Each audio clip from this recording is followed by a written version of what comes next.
Hello, YouTubers, friends, compatriots, blue liquor shields, dead snakes, peasants, vassals, minions, meat sacks. I'm a Useful Idiot. Welcome. And let's go global today. And this is going to be a long one, so you better strap yourself in, grab a cup of coffee, because today I'm going to talk about the fact that essentially what's called the New World Order is already here. And I prefer the term global corporate governance to New World Order. And now we see a clear indication that global corporate governance is maybe months or years away. And the infrastructure and the groundwork is already laid. So for all intents and purposes, it's already here. And what I'm talking about is these trade agreements that have everything to do with everything almost but trade.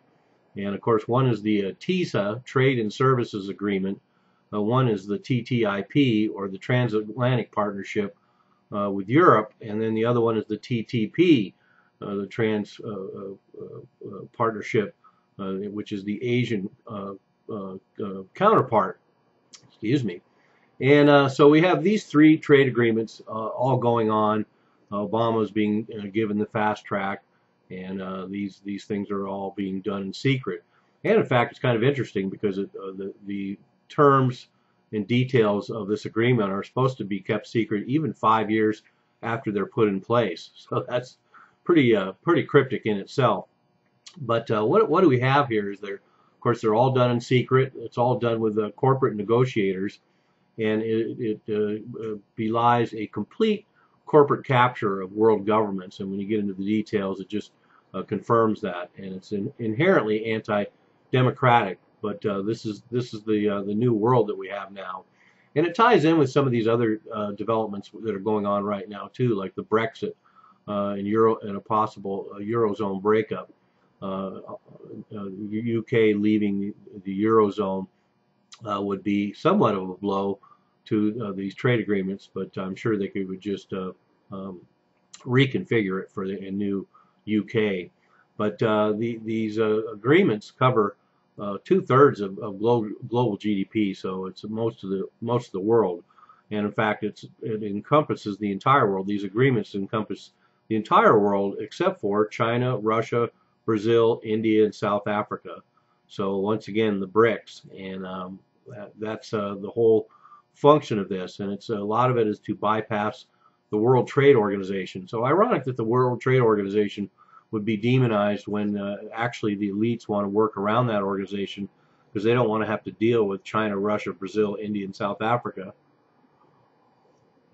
And look at all these agreements. They have a lot of things in common. It's about corporations setting up their own systems around the world. Let's just take a look at one. For example, the TTIP. They talk about regulatory coherence, which means we're going to have to line up and juxtapose all the different laws and regulations around the world in order to have one law, one set of laws for the whole world. So, I mean, right off the bat, you can see regulatory coherence. I was talking about laws for the entire globe, and also the fact that these agreements supersede sovereign laws or the laws of the state. Another example of setting laws that encompass the entire globe and have nothing to do with nation states. They will set up corporate courts, and so this is where arbitration will be done by corporations, by their own courts, with their own lawyers, and essentially in secret. And this is where things will be settled. And part of the things that need to be settled are the fact that these mechanisms give corporations the right to sue countries, entire countries. And they can take them to these arbitration courts to sue them over anything. Patents, copyright laws, intellectual property is at the heart of a lot of these trade agreements. But anything that threatens corporate profits can be sued for. And this is a phenomenon we've already seen. Philip Morris sued Uruguay for $2 billion because of health warnings on cigarette packs. Swedish company Vattenfall sued Germany for $3 billion, $3,700,000,000 for phasing out nuclear power after the Fukushima incident. There's a UK company that sued Australia for restricting smoking advertising, and a French company sued Egypt for raising its minimum wage. So these are the kind of things we're going to see more and more often, particularly with these trade agreements, where the corporate world can basically go after any countries that they think have adverse effect on their profits through regulations or actions. And we're seeing examples of that too, because we have hedge funds that are suing Greece over haircuts, where hedge funds now suing Portugal, the Portuguese central bank, for haircuts they've taken. So this is a phenomenon we'll see more and more and more. They call it investor arbitration. And then also these trade agreements will attack regulations that are already in place around the world to bring them all in line with these trade agreements. And investor protection is the global goal. And it's been even stated in the literature that investor protection is the global goal. So another thing that's important for the corporations and these sort of trade agreements is they want protection for all the unrest, all the populist unrest, and this war on terror around the globe, and they want to have their investments protected. Like for example, ISIS taking over all these rigs in places like Iraq, and corporate losses, and now they can use these new trade agreements to easily address a lot of those issues. So let's look a little closer at TISA. TISA would restrict the ability of governments to limit systemic financial risks, and so that's akin to the TTIP, which we took a look at already. The fact that because of regulatory capture and the corporations setting up their own corporate laws around the world, they'll be able to make sure that governments can't limit systemic financial risks. There's no way you can go after the too big to fails, because they can take you to arbitration courts. The TISA will bar financial regulation that doesn't conform to the global laws. This TISA will prohibit capital controls during crisis. So governments will be a lot more restricted on what they can do, what mechanisms they can use in a crises, economic crises, because the corporations want to have more control and say in what happens there, and want to make sure they don't have to take any losses at all. The TISA will require acceptance of financial products not yet even invented. So the groundwork is being laid for the fact that we have all these derivatives and all these exotic financial products out there in securities, and the TISA agreement will set it up so that even ones that are being developed now, including a lot of things that interface with electronic trading and high frequency trading and artificial intelligence, all of that will be baked in the cake. So all countries that sign up for these trade agreements will essentially have to absorb whatever the international banking cartels come up with. And then, of course, any financial regulations can be delayed. So anything in progress now, any financial regulation, for example, all the new Dodd-Frank and Basel III, all these things that have been set up, potentially, if they are not in full force, they can be challenged as these international trade agreements take effect. So what we'll see is a process around the globe where countries need to change their laws to these new standards. So they'll have to change what laws they have in place to adjust to the global corporate standard. Countries will have to eliminate or reduce state enterprises. So just like we see now, a lot of privatization, the ex-Soviet Union, and privatization of state-owned companies around the world, the oil industry in Mexico, the oil industry in Brazil is under attack now. A lot of these enterprises, by corporate mandate of these trade agreements, will have to be liquidated or eliminated and sold to the private sector. Countries will need to prohibit buy local ordinances. So a lot of buy local ordinances are in place around the world, and so they don't want that. They want to be able to get in on all the action, and even small businesses are a threat. and can be addressed through these global trade agreements. So I assume Canada will no longer have their radio airwaves closed to American music taking it over, because right now they have a law where they have to play a certain amount of Canadian music. And countries will have to prohibit limitations on foreign financial firms. So, of course, international banks, this is at the heart of these trade agreements. International banks will have total and utter freedom around the globe, and no countries will be able to resist whatever the international banking system agrees upon. And then all countries will have to prohibit restrictions on data transfer. And so that we'll have the free-flowing surveillance state, because if you can have unrestricted data transfer, that means all of the surveillance apparatus around the world can share all their material with everyone else. Not to mention a lot of other advantages to just being able to transfer data amongst the global corporate elites. And then countries will have to prohibit restrictions on size and expansion. So any kind of zoning laws or laws about commercial enterprises in all these different countries will have to be aligned, and there will be no restrictions on size and expansion according to global corporate governance, which makes sense. I mean, that's what they're all about: huge projects, expansion, constant growth, constant exploitation. And then, of course, countries will have to prohibit new regulations. So no countries will be allowed to essentially introduce regulations that will affect corporations on a local level, because they will have to be in line with this international dominance set up by these trade agreements. And like I pointed out earlier, these things have a lot more to do with everything else but trade in a way. For example, TISA is all about services, and all these other trade agreements, the TTIP and the TTP or the TPP, all have to do with broadcasting, education, electricity, sanitation, telecommunications, e-commerce, financials, banking, health, transport, consulting, water, food. So everything that affects every human on the globe on an everyday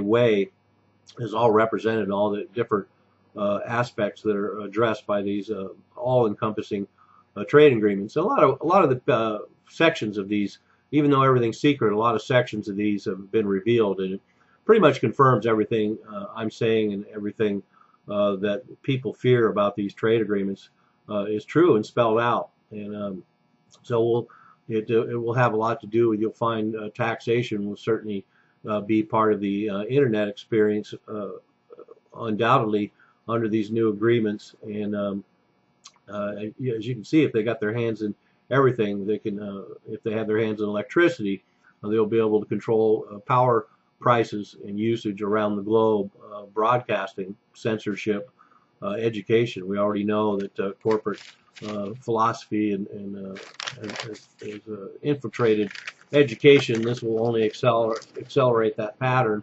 And everything I'm saying about the TISA and the TTIP are all the same things that we see in the Trans-Pacific Partnership as well, the TPP, the Asian counterpart.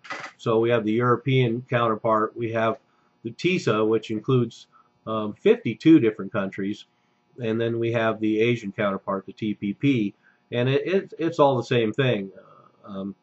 It's all the same aspects that I just discussed, and it also addresses the same areas, including the internet. And so a lot of the other censorship legislation that's been introduced, like CISPA, or I can't even remember all the names for all what they had. But a lot of that will be rolled into these international trade agreements as well. So they won't necessarily have to ram those home through local legislation processes. So let's look at the big picture. The big picture why these trade agreements, when set in place, will ostensibly be the very foundation and the very blueprint. And the instigation. If you want to find a demarcation point, it could be the instigation of what will now be global corporate governance. And so what we see is that we already have the military agreements in place between the UN and NATO. The military component of this is already set up. So once the corporate global governance aspect of this is set up, they can create even closer ties with the UN and NATO, which they have already, of course, because of the military-industrial complex drives so much policy and money making with NATO and UN, and they're already pretty much joined at the hip. And then we have the framework for an international global police force with Interpol. They could easily integrate global police forces into Interpol, although certainly having local police is still to their advantage. And then these trade agreements have everything to do with the spread of mega corporate food supplies like GMOs, and so that's a huge component of the world corporate governance. They want everybody, they want to control the food supply, and they want everybody to accept GMOs. Every country has to be open to GMOs, and the same thing goes with fracking. The global corporate governance is going to open all markets to fracking, and so that's part of this. And then we have the convergence of all these agreements, of course, is what's going to create this global network, and that's another reason why we can say that it's a global corporate governance when you connect all of these agreements together. The privilege access to the negotiation shows that it's about global corporate governance. We even have a lot of governments who are on the sidelines and are not privy to the negotiations that are going on for these trade agreements. And then, of course, investor arbitration. Now we're going to have a global court system, judicial system set up outside the legal systems of most governments, and will supersede sovereign laws. If that isn't global corporate governance, I don't know what is. And then, of course, it's all about corporate protection of profits. Everything in these trade agreements is to make sure that nothing at all can threaten global corporate profits in times of war and peace. And of course, this will affect economic and foreign policies of all these participating countries, because there'll be fear of litigation now. So they, even more than the corporations capture governments in the United States and around the world now, this fear of litigation will make the capture complete, because the corporations won't even really have to do anything anymore. They will have complete control with this fear of litigation. And then we have this, of course, the domination over sovereign laws. All of these corporate laws that are in these trade agreements will dominate the sovereign laws of countries around the world. And once again, if that is not global corporate governance, I don't know what is, including the standardization of global laws. It'll just be one law, and it won't be Judge Dredd. And then the global deregulation and global austerity. Necessarily, with the framework of these trade agreements, there's going to be global deregulation because the corporate capture of legislation and laws and everything that's going to have to be brought into line. But also the global austerity, because corporations want global austerity and they want this wealth transfer, and so it's baked in the cake. And that's why these trade agreements always have labor shifting around the globe, because of this need for global austerity, and the global austerity being both a symptom and a result. But this corporations have only partially shared wealth in this situation, and of course this they don't want to really share any if they can get away with it. And that's part of this domination. Then, of course, there's the idea that the corporations have long felt that they were more entitled to rule the world and better equipped to do so. And the corporate coup in the United States in 1934 is a good example of that, where there was an attempt to overthrow the government of Franklin Delano Roosevelt by a conglomerate of American corporate interests in sympathy with Nazi Germany, and using disgruntled veterans from World War I to potentially topple the government. And this is all documented in a pretty fascinating chapter in American history. and probably the most fascinating chapter in secret American history. But it just proves that, and they stated in their own words at the time, that they feel they're in a better position to rule the world. And who knows? Maybe they're right. And I think this move to Trump has a lot to do with that. The American mentality right now, the idea of a businessman and an entrepreneur and somebody that lives in this kind of world could do a better job running a country. So we see it on a macro level and a micro level. But there we have it. The New World Order, global corporate governance, already here. And if we get the TISA passed, we get the Trans-Pacific Partnership passed, we get the Transatlantic Partnership passed, and then this triad is all set up, well, we're there. So, but you won't notice right away. You won't notice the difference right away, so don't worry about it. I'm a useful idiot. Don't you be one too.